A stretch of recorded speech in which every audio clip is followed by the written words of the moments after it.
Hello दोस्तों, आज मैं आपको सुनाने जा रहा हूँ कंजूस सेठ की कहानी। एक बार धनी चंद नाम का एक सेठ था। वह बहुत कंजूस था। उसके पास कोई भी नौकर ज़्यादा दिन तक नहीं टिकता था, क्योंकि वह काम पर रखने से पहले नौकर के सामने 3 शर्त रख देता था, जिसको कोई भी पूरी नहीं कर पाता था।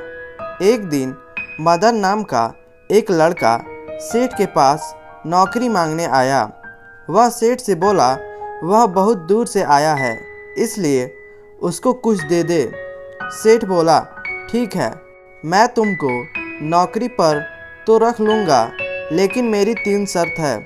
मदन ने शर्त पूछी। सेठ बोला कि तुमको दिन या रात में जब भी मैं कोई काम बोलूँ तुमको वह करना पड़ेगा। दूसरी शर्त, तुमको दिन में केवल एक बार ही भोजन मिलेगा।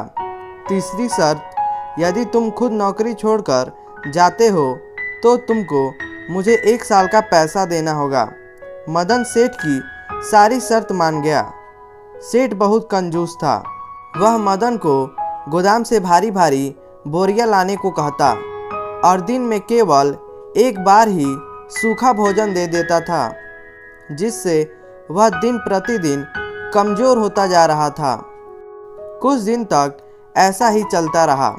एक दिन सेठ की बीवी ने उसको भोजन में बहुत कम रोटी दी। मदन ने बोला, इतना काम करने के बाद इतना कम भोजन? तो सेठ ने बोला, तू काम ही कितना करता है। मदन कुछ दिन बाद सेठ से नौकरी छोड़ने को बोला। सेठ ने उसको शर्त याद दिलाई।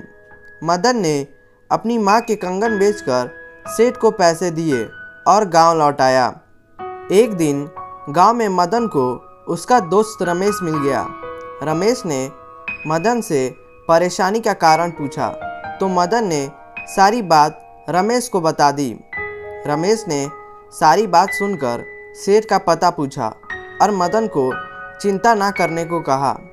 रमेश उस सेठ के पास गया और उससे काम मांगा। सेठ ने उसको वही 3 शर्त बताई।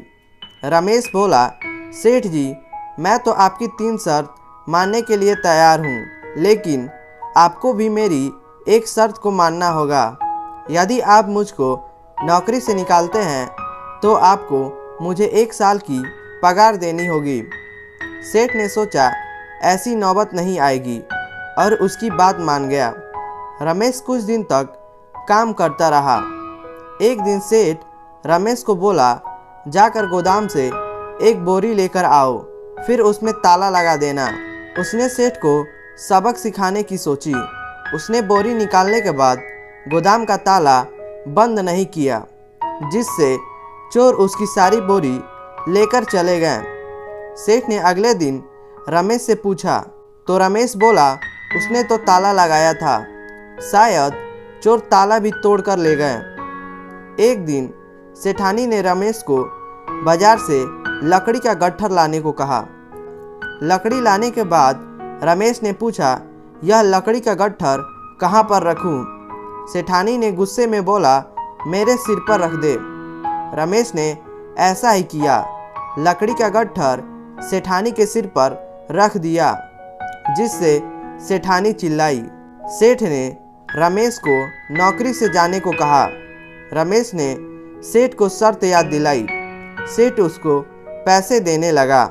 तब रमेश ने सेठ को सारी बात बता दी कि वह अपने दोस्त मदन का बदला लेने के लिए वहां आया है। उसने सेठ से मदन के पैसे लौटाने को कहा। सेठ ने रमेश को मदन के पैसे लौटा दिए। रमेश ने गांव आकर पैसे मदन को दिए, जिससे मदन बहुत खुश हो गया। तो दोस्तों, आशा करते हैं ये कहानी आपको पसंद आई होगी। तो आप इसे लाइक करें और हमारे चैनल को सब्सक्राइब करें।